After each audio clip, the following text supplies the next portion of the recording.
has California lost its way? And let me tell you, it's a loaded question in that I watched what happened with the pandemic in that we had these mandated lockdowns. I was reviewing the timeline recently for something else, and they were telling us, okay, 2 weeks. When they shut us down here at Paramount, they said, couple of weeks, everybody go inside, sit tight, and we'll get a handle on this. And look, I understand when you've got an unknown virus, you don't know exactly what the situation's going to be. But 2 weeks turned into 2 years. Schools got shut down without a plan to reopen them. We got the economy shut down. We got the schools shut down. We got businesses, many of which did not survive and won't come back. I believe that you give somebody a new hammer, everything looks like a nail, and the government got that power to do that. I'm now reading where they're talking about everything's got to be electric vehicle-wise by 2035. Are we getting ready to have environmental lockdowns in California? Well, to answer that question, I think it's worth pointing out that in a place that puts such a value on individual liberty and really kind of libertine culture, it comes at the cost of a lot of anxiety and a lot of neuroticism. Now, both of those are characteristics of very wealthy societies as well. They're characteristics of very secular societies. People stop believing in traditional religion, which is a source of comfort around what happens after death and around the order of the universe.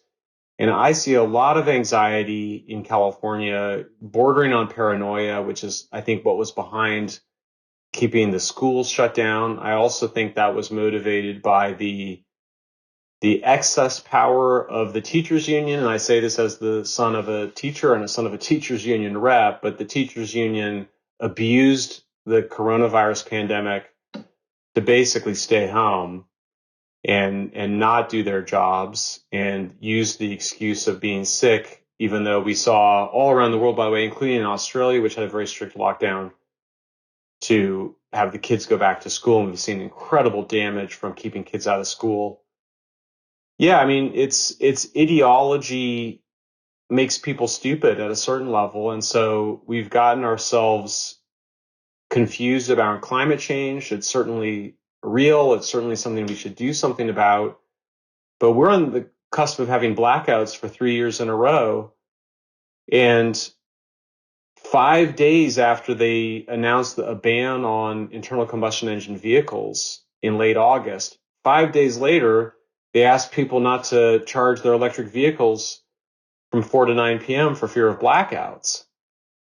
We're getting increasingly repressive legislation saying that they're going to ban natural gas furnaces and heaters. It's dangerous to be reliant on a single energy source, so that if there's a blackout now, you can still cook on your gas stove. Becoming overly reliant on electricity is a bad idea.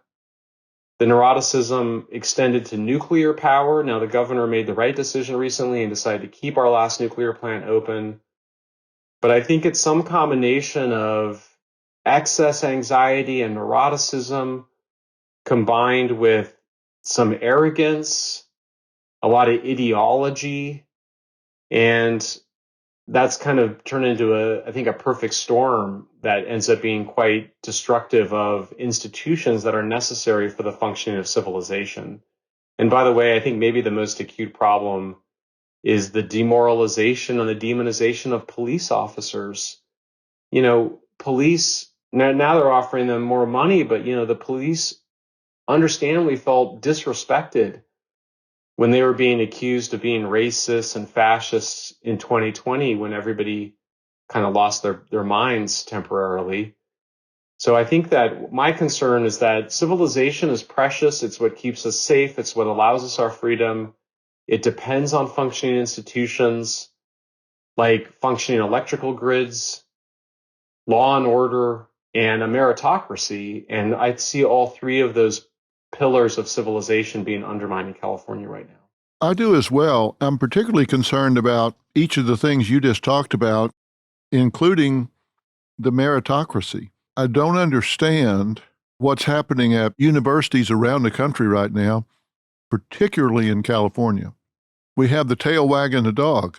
We have the students complaining about bringing in people that have different ideas than they do. We have students complaining about classes being too hard. We have professors being dismissed because they won't compromise the requirements in something like organic chemistry, a prerequisite to medical school. What kind of doctors are we going to turn out if we have students saying, I don't think I should have to learn all of that? And then they go on to medical school. We have professors under heat because they're saying we're not getting the best and the brightest. How does this work? What does it mean for our future if we don't have somebody that steps up and says, this isn't working? We can't do it this way. We've got to continue to hold ourselves to a higher standard. Oh, it's catastrophic for the civilization. I mentioned, it's abundant, cheap energy, law and order, meritocracy are the three pillars of civilization. When they just announced a policy to defund the police and you had anti-police protests, there was an immediate spike in crime. When you don't have sufficient sources of reliable electricity, you have blackouts. The problem with the meritocracy is that it can be years until the effects of undermining meritocracy are felt. So I worry very much about this.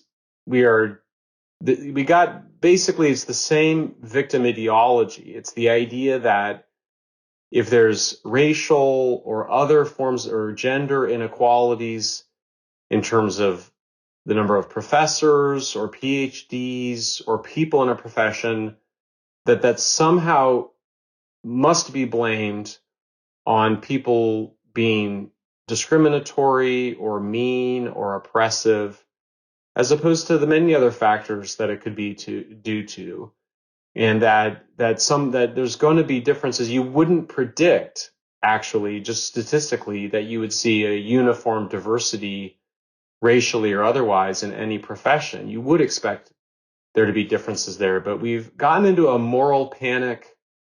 The civil rights movement was such a special moment in American history, and it's something for all of us to be proud of.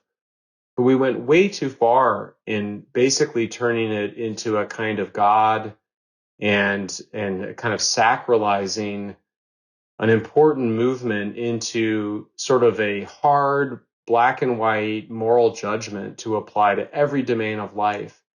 It's very dangerous. Meritocracy, we have meritocracies for a reason. We want to sort out the people that are good at medicine, that are good at engineering, that are good at sports, that are good at cooking, that are good at writing books, at being psychotherapists. Meritocracy is what allows us to find the right professions for each of us. And so it's not a mode of social control. It's actually a form of human liberation.